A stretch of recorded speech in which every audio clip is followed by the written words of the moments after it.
네, 특검 기간을 연장해야 된다. 야권 사당이 대행에게 특검 연장을 촉구하는 가운데 여당인 자유한국당은 특검 연장에 반대한다는 당론을 공식 채택했습니다. 특검 연장 어떻게 될까요? 자유한국당의 대선 주자입니다. 원유철 의원을 연결해서 특검 연장에 반대하는 좀 얘기를 들어보도록 하겠습니다. 원유철 의원님 안녕하십니까?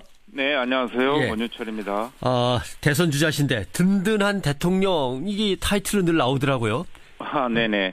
제가 2주 전에 그 든든한 대통령, 국민 모두가 편안한 강한 대한민국이라는 슬로건을 가지고 출마 선언을 했습니다. 예. 지금 우리 대한민국이 일찍이 겪어보지 못했던 이 복합 위기가 한꺼번에 몰려오고 있는 상황이지 않겠습니까? 그렇죠. 예. 국가 리더십의 위기, 또 안보의 위기, 이 경제 위기라는 이런 삼각파도 한꺼번에 몰려오고 있는 상황인데요. 저는 이러한 위기를 사실 일시적인 위기로 보지 않고 우리 대한민국의 이 구조적이고 근본적인 위기로 인식을 하고 있습니다. 그래서 이번 기회에 이러한 우리 대한민국의 구조적인 위기를 완전히 극복하면서 이 위기를 기회로 또 만들 수 있는 그런 상황을 만들면서 더 강한 대한민국으로의 길을 열어가겠다는 의지를 가지고 출마를 결심했고요. 이 북핵의 안보 위기 같은 경우에는 이제 제가 한국형 핵무장으로 해소하겠다는 공약을 했고요.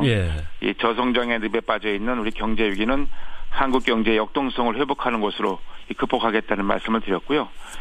제왕적 대통령제의 폐해를 가지고 있는 이 국가 리더십의 위기는 개헌을 통해서 근본적으로 해결했다는 생각을 가지고 있습니다.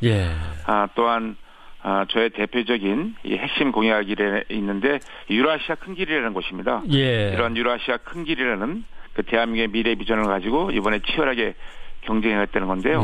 그 유라시아 큰 길이라는 것은 이제 한중일 해저 터널을 뚫어서 결국은 시베리아 철도와 중국 철도를 잇는 우리 그 경제 실크로드입니다. 알겠습니다. 유라시아라는 경제 영토를 우리가 넓혀야 된다는 차원에서 공약을 맺고 있는데 사실 우리 대한민국이 이 대륙과 해양을 잇는 반도라는 중요한 그런 지정학적 이점에도 있음에도 불구하고 이 북한 벽에 가로막혀서 섬처럼 고립되어 있지 않습니까? 그렇죠. 그래서 이 섬으로 탈출하는 우리 대한민국의 길을 열어야겠다는 알겠습니다. 오늘 아무래도 특검 얘기이기 때문에 든든한 대통령 후보로서의 정책 비전은 나중에 한번 시간을 갖도록 하겠습니다. 네, 감사합니다. 특검 연장 반대를 자유한국당이 당론으로 채택했는데 원유철 의원께서는 소수 의견을 내셨습니까? 아니면 여기에 전적으로 동의하셨습니까? 저도 당원의 한 사람으로 당론에 같이 함께 해야죠. 이 특검 연장에 대해서는 이 황교안 대행께서 이제 결정할 사안이라는 데에 대해서 어저께 우리 의원총회에서 의원들이 의견을 같이 했습니다. 그런데 이제 현재로서는 특검을 연장할 이유가 없기 때문에 특검 연장과 또 특검 기간을 연장하는 내용의 법 개정에도 반대하는데 우리 의원총회에서 의원들이 의견을 모았고요. 다 같이 만장일치로 박수로 채택이 되었습니다. 네네. 그런데 원유철 의원께서는 야권의 대선 주자들이 정권을 잡으려고 촛불로 헌재를 압박한다라고 말씀하신 적이 있어요. 네네. 근데 따지고 보면은 여권도 그러면 정권을 유지하려고 촛불을 무시하는 거 아닙니까? 제가 이제 이런 제안을 했습니다. 그 대통령이 되려는 그 여야의 모든 대선 주자들은 이 촛불 집회든 태극기 집회든 나가서는 안 되겠다. 지금 대한민국의 주말은 마치 두동강이 나듯이 되고 있고 탄핵이 인용이 되든 기각이 되든 이 후폭풍이 어마어마할 텐데 이 정치권에 있는 우리들이 민의의 전당인 여의도에서 이것을 용광로처럼 녹여야지 마주 달리는 기차에 올라타서 기름을 부어서는 되겠느냐 이런 취지로 성명을 발표했고요. 그래서 저는 이 여야 대선 주자 당대표 모든 국회의원들은 이제부터 이 촛불 집회든 태극기 집회든 나가지 말자.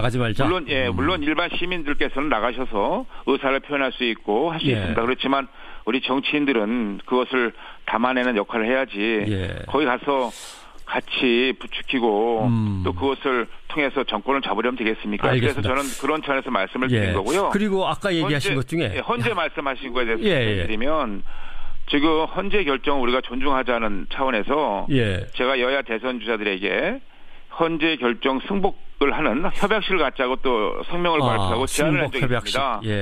그거는 좀 그런 취지에서 말씀드린 거라 이해해 주시면 감사하겠습니다. 그 황교안 대행이 알아서 결정할 문제가 아니냐라고 하면서 뒤에 특검 연장 반대가 당론으로 만장일치다 그러면 황대행한테 이건 반드시 부결시키라고 압박을 하시는 거 아닙니까? 지금 야사당에서는 황대행에게 특검에 대한 연장을 하라고 지금 압박을 하고 있는 거 아니겠습니까? 예. 예.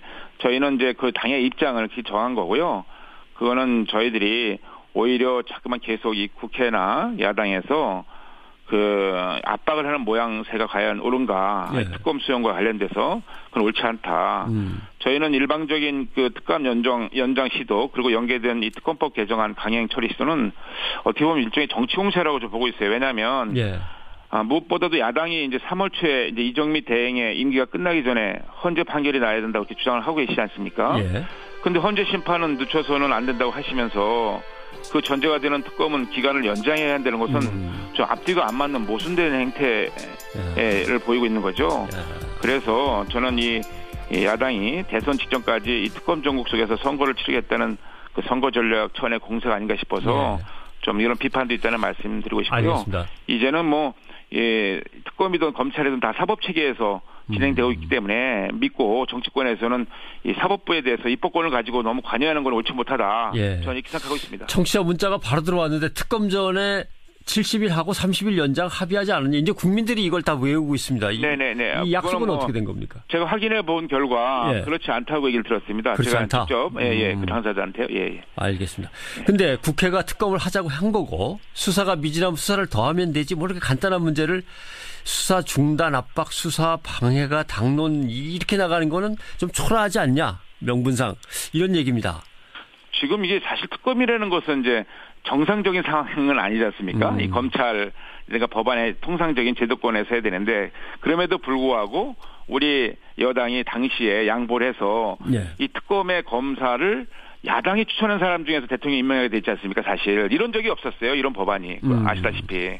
그럼에도 불구하고 우리가 양보를 해서 그 국회에서 그때 동의를 해준 건데 이걸 지나치게 이 검찰을 못 믿고 일반적 특검만 가지고 한다는 것은 연장해서 한다는 것은 또 다른 갈등을 불러일으킬 수 있다. 그런데 참 국민 여론조사를 하면 특검을 연장해야 된다가 지난번에 67% 얼마 전에 71% 거의 이제 70%라는 얘기인데 이 그 무지몽매한 국민들이라고 해야 됩니까? 이거 어떻게 하면 좋겠습니까? 뭐 그렇지 않고 이제 국민들께서는 이제 하루빨리 이제 그 진실을 밝혀서 이 탄핵 정국을 조속히 해결해라라는 뜻이 담겨 있는 그런 말씀이겠죠. 알겠습니다. 자유한국당의 원유철 의원과 이야기를 나누고 있습니다.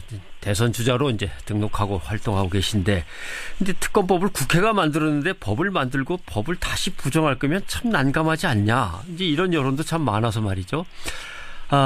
시한대로 맞는 거고요. 이제 끝나는 겁니다. 종료가. 그러니까 뭐 부정하는 것이 아니고요. 특검법이 그대로 이제 그 시한이 특검법이라는 것은 이제 한시법이지 않습니까? 그러니까 그 종료가 되면 종료가 되는 거죠. 네, 알겠습니다. 무제한으로 연장하자는 건 아니고 조금만 연장하자는 거에도 동의가 절대 안 됩니까? 지금 이제 아까도 말씀드렸다시피 그 헌재의 그 결정은 빨리 이정미 대행이 끝나기 전에 하라고 하고 특검 연장하라고 하고 이런 것들이 이제 주어진 시간에 마무리를 빨리 지어서 해야 되는 거고요. 거듭 말씀드리지만 이 특검 연장은 이제 황 대행께서 판단하신 문제지만 우리 당에서는 그러한 입장을 가지고 아까 말씀드린 대로 그런 입장을 가지고 당론으로 채택했다는 것을 다시 한번 말씀드립니다. 알겠습니다. 헌재 얘기 조금만 여쭤본다면 헌재 탄핵 심판이 막바지를 향해 가고 있는데 박 대통령 측의 최종 변론 출석을 22일까지 밝히라 이제 요구한 헌재가 있고 박 대통령 쪽에서는 시간을 갖다 또 끌고 싶은 모양이고 이 상황을 원 의원께서는 어떻게 보십니까? 저는 뭐 이 재판을 고의로 진행시키는 것은 안 된다고 보고 있습니다. 그렇지만 지연시키는 건 안 된다. 그렇지만 재판의 공정성도 충분히 담보돼야 된다고 생각합니다. 왜냐하면 그래야지만 후폭풍이 적을 것이라고 생각되고요. 저는 이제 뭐 법률가는 아니지만 법률가 출신 아니지만 이 공정하고 신속한 재판이 돼야 된다. 이 공정성이 굉장히 중요하다고 보고 있고요. 이 대통령 측이 최종 변론 준비에 시간이 부족하고 또 대통령의 최종 이 변론 기일 추천 여부를 검토하는데 시간이 필요하다고 하면서 요청하는 거 아니겠습니까? 그러니까 사안이 워낙 중대하기 때문에 법적인 검토와 이 준비에 시간이 필요한 것이라고 보여지기 있어요. 알겠습니다. 그래서 대통령 측의 최종 변론 연기에 대해서 뭐 입장을 뭐 이제 곧 결정하겠지만 저는 그 대통령 변호인 입장에서는 충분히 제기할 수 있는 문제다 이렇게 예, 판단하고 있습니다. 알겠습니다. 네. 홍준표 경남지사가 2심에서 무죄를 선고받자 바로 빨리 복당시켜줘야 한다고 얘기하셨어요. 이거 혹시 경쟁자 아닙니까? 대권 후보로 또 나서겠다고 할 텐데. 네. 예, 지금 우리 자유한국당이 그 본선 경쟁력을 높이기 위해서는 많은 좋은 분들이 오셔서 함께 치열하게 경쟁하는 것이 좋다고 생각합니다.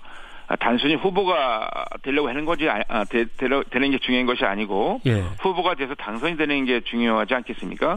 그런 차원에서 후보의 경쟁력을 높이기 위해서 좋은 분들이 같이 많이 와서 치열하게 우리가 경쟁을 하는 것이 우리 자유한국당의 그 본선 경쟁력을 제고할 수 있기 때문에 예. 저는 입당을 권유했고요.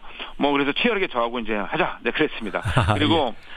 또 지금 무엇보다도 우리 대한민국이 지금 그 안보 상황도 그렇고 경제적으로도 어렵고 여러 가지 총체적인 위기 상황에 놓여 있지 않습니까? 예. 그래서 이러한 위기를 극복하기 위해서라도 우리 그 범보수 중도 세력이 하나로 뭉쳐서 이 난국을 극복하자 이런 차원에서도 말씀드렸죠. 네, 알겠습니다.